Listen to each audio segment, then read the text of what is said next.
Okay, the first thing you have to do when removing the intake plenum is you need to relieve all the fuel pressure. So in order to do that, you have to remove this little green box down here, or unplug it. It's the fuel pump relay. And then, yeah, you have to remove that piece of trim from the driver's side. And then there's like two screws holding it in right here. So you just unplug it and then turn your car over, and it should relieve all the fuel pressure, so that way when you take the fuel lines out you don't get sprayed. So here we go.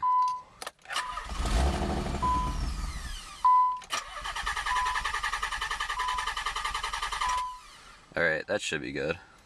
Alright, now you have to remove this cover, and to do that you just need to remove this right here, this right here, and back here. It's just an Allen key, so it shouldn't be too hard. Okay, now the next thing you have to do is you need to remove the cruise control line, which is this whole big thing right here, and you need to remove the throttle, which is right next to it, and just swing the throttle out of the way. Alright, the next order of business is you need to remove the balance tube, which is this long tube running along the top of the plenum. To do that, you just have to remove the there's an acorn nut here, and there's 2 bolts, and there's 2 more bolts over there, and you take all the vacuum hoses off. Okay, the next thing you need to do is you need to remove the fuel rails, the upper fuel rails.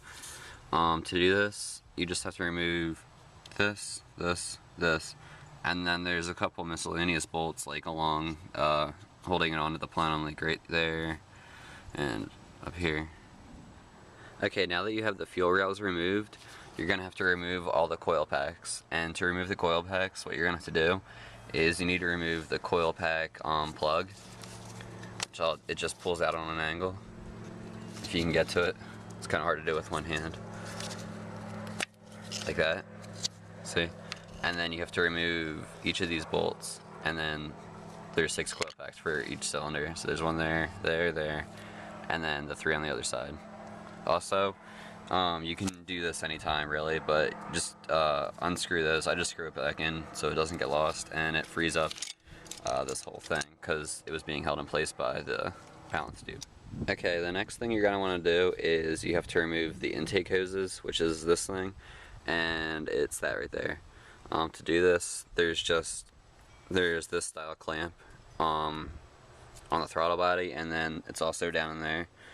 And then once you completely remove them, shove a towel or shove a paper towel or a shop towel into the throttle body to keep debris from going in. Okay, next you're going to have to remove a whole bunch of sensors.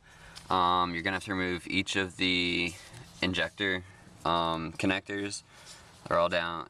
It's hard to see them. They're all down in here in each one. And then there's also a fuel rail temperature sensor right here. Where is it at? Okay, there's a variable valve timing sensor, oxygen sensor, detonation sensor. Next, there's a ground wire right here, and you can see right here there's a ground wire. Also, there's 3 more sensors you need to disconnect. This one's the easy one right there, and then it's kind of hard to see, but it's on the back of I believe the idle air control valve. You can kind of see that yellow right there and that white. Those are the last 2 connectors that you need to get. The next thing you're going to want to do is just remove the throttle positioning sensor, which it just unplugs, and then you want to remove the idle air tube thing, I guess it's called. It's what you unplugged from the intake hose, and it runs all the way back over to here, and this is where it finally disconnects. You just pull that off and it'll come out. Yours also might be connected to a wiring bracket, but the last time I did this I kind of broke it. And then you're also going to need to remove, it's kind of hard to get in here,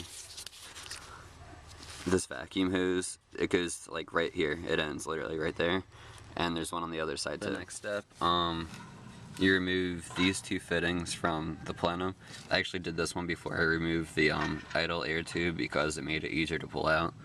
You just kind of slide it up. And then, I'm not too sure, I deleted my water lines, but there's supposed to be 2 hoses, I guess, coming down from here, and you just pull them off. I deleted my fuel or my water lines under my plenum, so they're not there. So you remove those two, and then you want to see this right here, this clamp. You're going to want to pull that backwards from the PCV valve, so that when you pull the plenum out, the hose will slide right off. Also on this side, it's down in there, right there, but in order to get to that, you might want to pull, that's the EGR solenoid. You could probably pull that off and just slide this up out of the way, or you can just try to get it from here. But I'm just going to disconnect that and try to get it unclamped. Alright, this next part seems to give a lot of people trouble. You're going to need to remove the EGR tubes, which is, it's kind of hard to show, but here, I'll just tap on it. It's right here.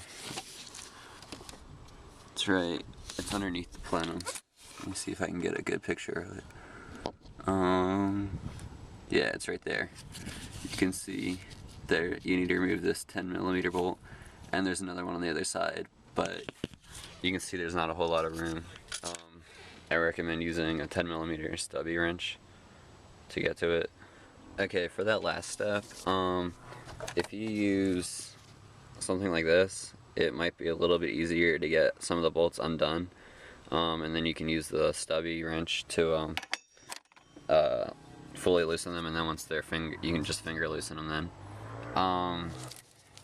Next thing you want to do is you want to remove these two, I believe they're 12mm bolts from both sides of the engine. I already have the ones over there done, but I mean, you might as well do these while you're over here by the EG. Okay, now you're ready to remove all of the bolts holding the actual plenum down.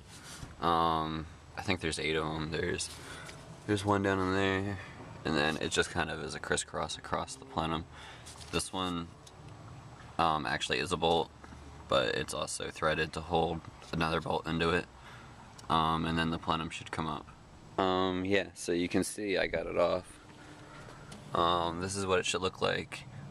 I would suggest you shove shop rags down into the holes so that no debris gets in there. And if you're doing, this is a naturally aspirated engine, if you're doing, you're deleting all the water lines, you're gonna have to connect this hard pipe right here, take a piece of fuel line and connect it back around to this one. Also, you're gonna have to connect this hard pipe right here with another piece of fuel hose. It comes all the way, let's see, it ends up being right there is where it's kind of hard to see. You can see it coming out right there though. That's where you have to reroute it. Also, if you look back at the beginning of the video, there's a vacuum hose on the balance tube towards the back of it, and you have to reroute that back down to, if you can see where that gold fitting is, or the gold clamp is, you're gonna have to run that back down to here, and that's for the carbon canister.